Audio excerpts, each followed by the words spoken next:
Well, hello there and welcome back to DBP Pest Control.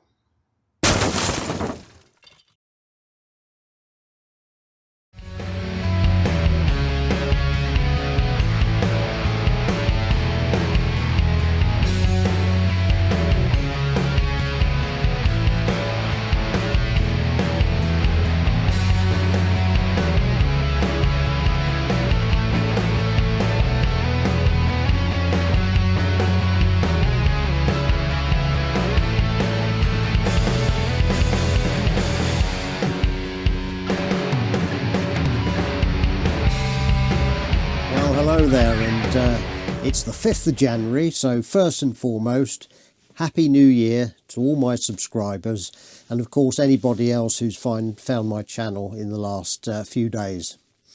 Now, 5th of Jan, the weather's been a bit crap, to be fair. We had bitter weather last night, snow. That gave way to torrential rain. It's been raining all day, so I can't see there being much opportunity for me to do much shooting, at least this week. So what I thought I'd do is just go through the kit that I use. Normally you'd see this under night conditions through an infrared camera, which isn't the best way to see these things. So I thought I'd spend just a little bit of time showing you what I use, perhaps explaining why I use it in the light of day, so you get a full appreciation for the kit. I grew up on farms, and my first air rifle was given to me by a friend of a friend, and it was a smoothbore 177 Tel 260, which I've since found out was a German make. It's long since gone. It was a very old gun when I got it, but it was an entry level into shooting, and that's what started me off. Since then I've spent time with Her Majesty's Services, Armed Forces, where I learned to shoot SLRs, and later the SA-80, GPMGs and all that sort of stuff. This one here is the only Springer I now own. This is my trusty 2.2 Viroc HW35 that I bought back in the 80s at some point. I think I did a swap for some Webley pistols or something, but this came from a gun shop in Wallington in Surrey, and it's the deluxe version. I take it out now and again, but not often, to be fair. It's got this, I don't know if you can see that, it's got an extraordinarily long barrel, which I managed to clout everything with, but it's fun to take out now and again, and I enjoy shooting it. But these days, because I'm more into pest control in the last 10-12 years, I've tended to gravitate towards PCPs more, and we'll take a look at some of those now. So when I decided to get into pest control, my first purchase, my first rifle, was one of these, BSA R10 Mark II. Now this one is probably getting on for 10 or 12 years old, and I have to say, you read a lot of bad press about the new versions of this, the R12. This particular rifle, I have to say, has been pretty faultless in the time I've owned it. Yes, I've had to change a couple of O-rings, but that's par for the course with any PCP, and indeed I just regard it as routine maintenance, because at some point you'd have to do something with a Springer as well. So providing it's not too reoccurring, then I'm quite happy to do that on the odd occasion. This particular one is topped with a PARD DS35 70 LRF. We'll get into that when I do the section on the type of night vision kit I use, but that's what I've got mounted on this one.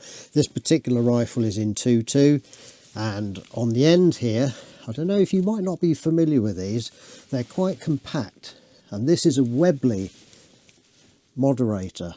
It's a tiny little thing and works surprisingly well. I've also got one of these on my 35 foot-pound day state, which I'll show you in a few minutes. and they work very well, I have to say, and they are quite small. That's about, I don't know, 4.5 inches long, which when you compare it to something like that on one of my other rifles here, you can see the size difference. And it's very effective, I have to say, very effective. So that's the BSA R10 Mark II. So having discovered the value of a PCP, my second purchase was this one. Now this is a BSA Ultra in 2.2, and this has the next leaf or woodland leaf design stock, which is a nice sort of rubbery tactile thing. In fact, the R10 had the same, but over the years it's got knocked and scuffed, so I applied my signature paint finish to it, which it's fine, and every time I scuff it I just touch it up, but this one seems to have survived quite well in this finish, so I'll keep it like that as far as I can. Now, the major difference between this and the R10 is the size of the air reservoir. Being the old one, this is the SE, you can get about 30 odd full power shots out of this, which is fine for ratting and close-up rabbiting. You're not very likely to get more than 30 in a session, and it's been absolutely, in fact, if I'm honest, I've probably got most of the rats that I've ever shot with this rifle. Okay, it's just that little bit shorter and easier to manage than the R10, and it's been really good. And as you can see at the moment, that's topped off with a 3-9 AO hawk scope, but we'll get to those in a little while. So this is another rifle I came by more by chance than anything else. I wanted some more pellets and went up to my local gun shop in Fleet here, and they had this on the shelf, and it's a BSA Scorpion SE in 177. It's the only 177 rifle I own. And it was dressed at the time in what looked to me like a rather nice HFT laminate stock, which I still have. It wasn't long before I discovered that it wasn't actually meant for this rifle, and somebody had made it fit rather badly, I have to say. So I discarded that stock and sent off to BSA and got one of these lovely synthetic stocks, which makes the gun a lot more balanced, a lot more usable. Now this one, I believe, has been fitted with an aftermarket humour regulator. It's got the aftermarket humour extended air cylinder on it, and a shrouded barrel moderator. So it's quite an unusual little gun, to be fair. Shoots really well. I think I featured it last year in one of my squirrel control shoots, and it gave a really good account of itself. The only thing I noticed with it, the 177 magazines, the BSA ones, it tended to jam quite readily, and I found that the later magazines were ever so slightly wider than the original ones, so I had to work it on a piece of emery cloth to reduce its thickness slightly, and now it's absolutely fine. It doesn't jam at all. Now, you know how it is, lads and lasses. You go into a shop for one thing, and you come out with something completely different. Well, this is this is one of those instances. I went in for something completely different, forget what it was, and I spotted this on the shelf, and I just really liked it because I got on so well with the other one. This is another BSA Ultra SE. This is in the wooden stock, plain wooden stock. Same spec as the old one, but this one's in 2.2, and it works very well indeed. This particular one, for no reason other than I wanted something to put it on, it's got the, I don't know if you remember these, the Photon, yeah, Yukon Photon night sight. but we'll take another look at that in a minute when I get onto the night sight selection section that I've got planned for the rest of this video. So anyway, that's a reasonable overview of my air rifles that I use most of the time, and some of the ones that I don't.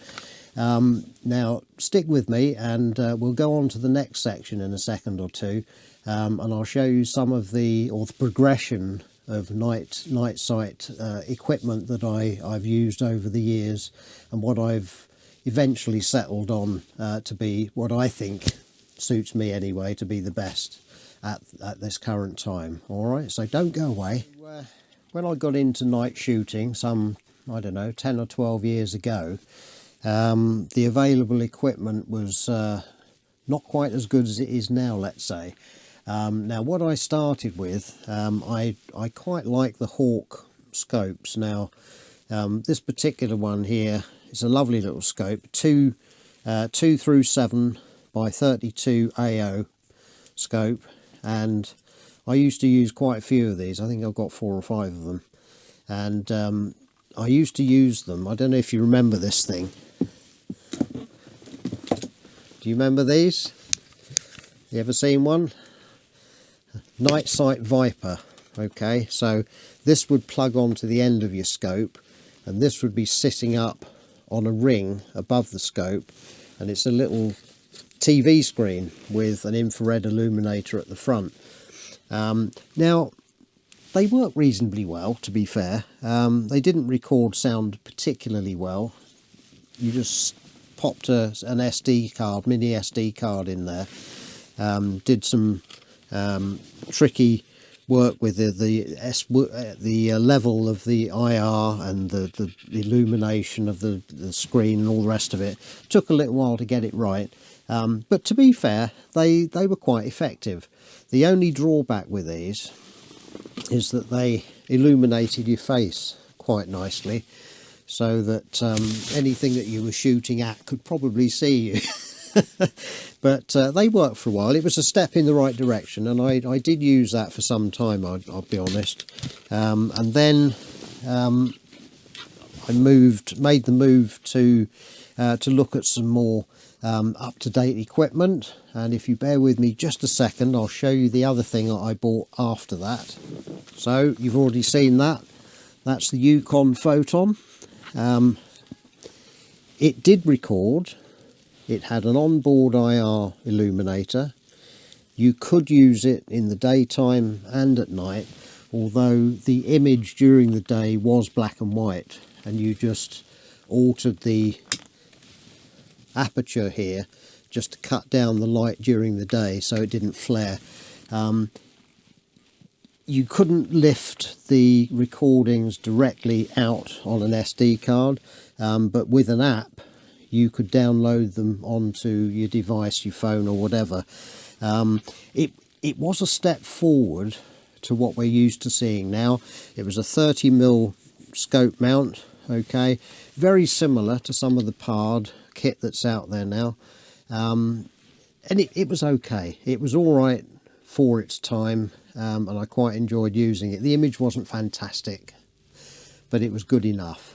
So the real game changer for me moving forwards with night vision stuff was the advent of the PARD range of night sights. Now these are all rear add-ons, as you probably know.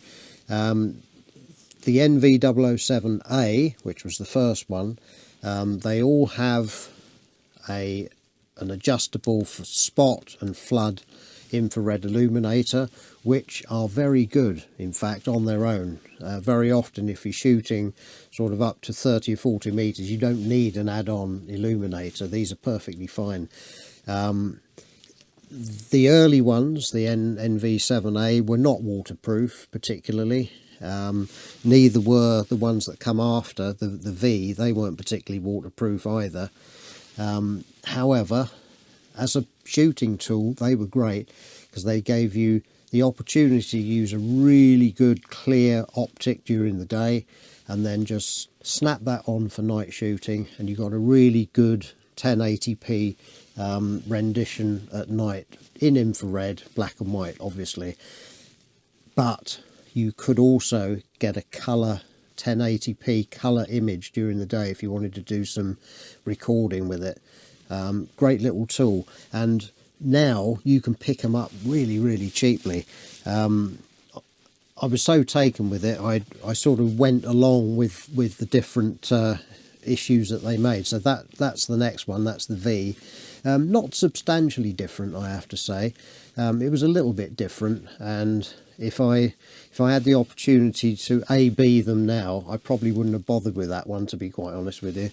It's not sufficiently different to warrant buying, in my opinion. Now, the one that came after was a substantial upgrade. This is the SP. Now these were waterproof, so you can use these out in the sort of weather we've got out there today. You've got the infrared illuminator again, which is adjustable for position as well. You can actually move it around. And new to PARD on here, you've got an infrared rangefinder, which is fantastic. That really is useful for night shooting, especially with air rifles. Okay, and that again, slightly different clip-on arrangement with that. It's more of a quick release affair there. Slightly shorter than the original PARDs, so you didn't have to change your eye relief too much from a day scope. But a great little piece of kit. Unfortunately, as with the other marks, it didn't record sound particularly well. But beyond that, a lovely piece of kit. Now, I also use a PARD NV008 it's a permanent fixture on my 17 HMR, which I'll introduce to you a little bit later in this video. But coming right up to date, my latest acquisition, as you saw earlier, which is this particular one's mounted on top of my R10, is the new PARD DS3570 LRF. And I have to say, these are, in my opinion, absolutely brilliant. It gives you a 2K image, records in 2K, which, yes, it's slightly less than some of the competitors which claim 4K, but 2K is plenty good enough for what I do. It's got a built-in infrared illuminator, as with the others. It's got a rangefinder, and more importantly, it's got a ballistic calculator which works in conjunction with the rangefinder. And I have to say, when you set it up correctly, it is very good, and I find them invaluable on specifically 2.2 air rifles, where you've got that loopy trajectory. It really does help, especially at night when range finding is difficult to achieve under normal circumstances. This has got the rangefinder, ballistic calculator. It does it all for you. It again, it records. You can ping out the mini SD card, pop it into your computer, and download and mess about with the recordings. Again, unfortunately, and this may not be a game changer for you, it doesn't record sound particularly well. Now, all that said, I like this so much that I've actually got one here on my BSA R10. I've got another one on my Daystate Pulsar, 35 foot-pound, and I've got another one on my 2.2 rimfire, all of which are permanent fixtures. They really are a great scope. I love them. So what else do I use? Well, I'm glad you asked. So, as we've said, range finding is notoriously difficult at night, and I used to use one of these. Now this is a base optics rangefinder, laser rangefinder, and it's got a really good mounting system on it. And I used to use that in conjunction with my PARD, and it used to work fine. You'd see the little splash on the PARD, and it would give you quite accurate results. It did start playing up at one point, but I think I put that down to a modification I did to shorten the operator push button cable, but it still works. It's absolutely fine, and I'd be quite happy to use that if circumstances demanded it. That's the LE032. If you can, I don't know if you can still get them, but they're very good. Now, these days I wouldn't go out without a thermal spotter. I discovered thermal spotters a couple of 3 years ago, and it's one of those things you think, oh, I'd never need one of those, but once you have one, you wonder how you ever did without one. So my first one was this little fella here. This is the Pulsar Axion key, Axion 30, and it is a great little tool, very lightweight, stick it in your pocket, and it is very responsive. Okay, runs off a single battery, and it'll last you all night. You don't have to carry spare batteries with it. Now, it's a little bit limiting in that it's just a spotter, doesn't have laser range finding on it, doesn't have recording or anything like that, but it is a great tool if you don't want to carry loads of kit around. Now, because I've been putting in some hours this last year, I decided to upgrade from that and treat myself. So I saw these online.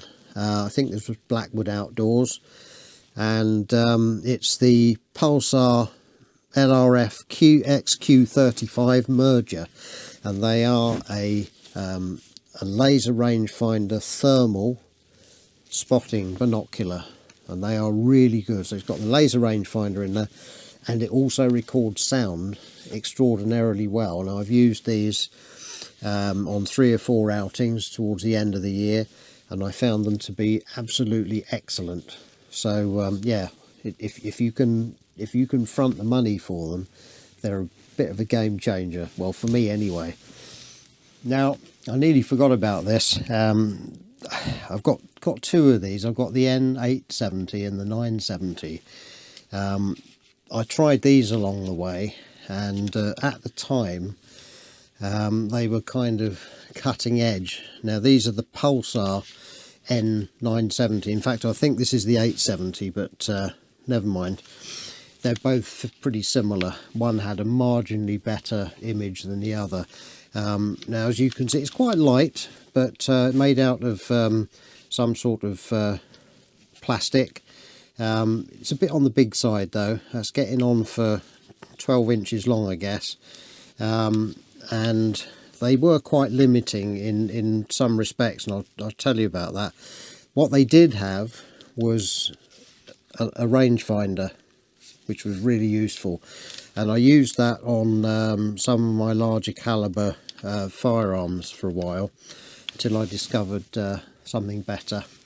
Now, they did have an infrared illuminator on them here, but to be absolutely honest with you, they were awful.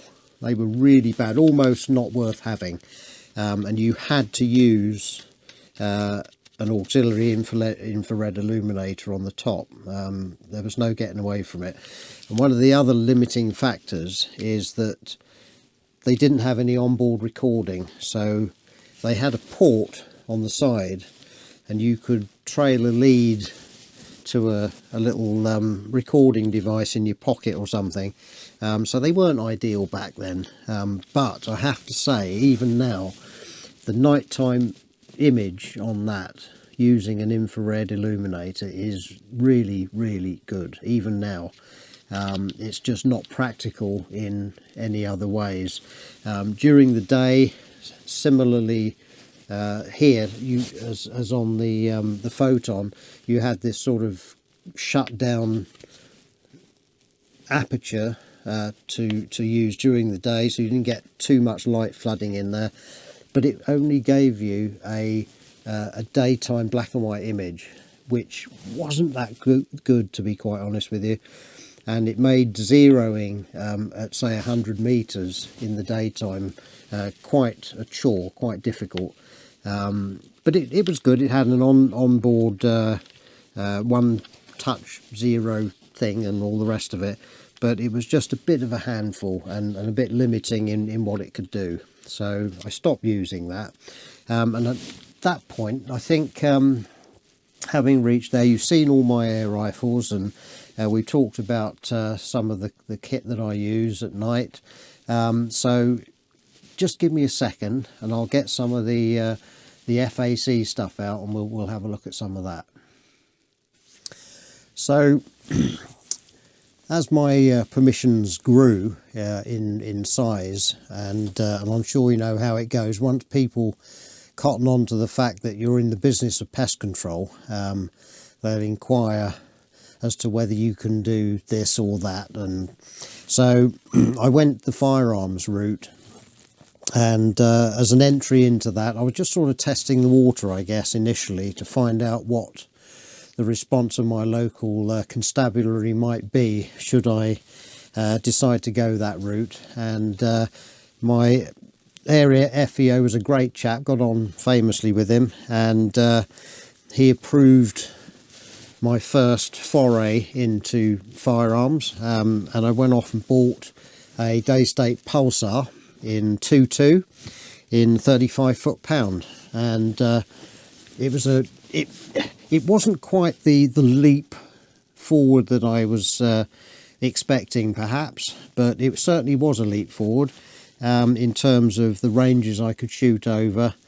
I could quite easily go after rabbits now at greater ranges than I could with the R10. So yeah, it was a really good entry level. Now this one, as you probably see, I've finished in my signature green camo, which looks quite nice, to be fair. And yes, I've topped it with another DS35, which I've come to love using. Now I excuse me, I put one of these on here some months ago, some weeks ago at least, and I didn't get the feeling it was the ballistic calculator was happy doing its thing. It seemed to be missing close shots whilst being fine at longer range, and I think on balance, when I looked into it, it was actually me. I put the wrong settings in.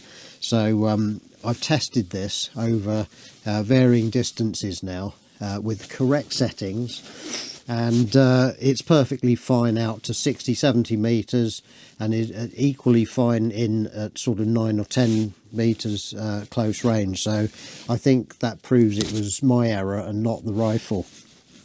So that was my first foray into firearms, and that comes out on occasion.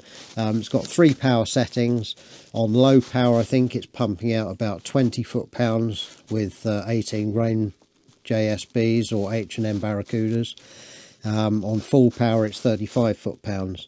So yeah, it's a good weapon to have, because you can cater for most situations with it. So it's a one does all sort of thing.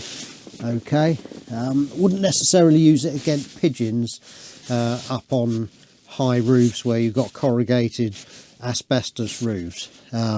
It would probably pass straight through and put a hole in the roof. So yeah, sub 12 foot-pound for that job. So I got inquiries about rabbits on particularly large permissions, and decided that the Pulsar was probably a little bit out of its league. So I then went in for a variation, and I bought my first 2.2 rimfire. So this is a 2.2 LR. This is a CZ455, and it is a great rifle. They're very, very accurate. The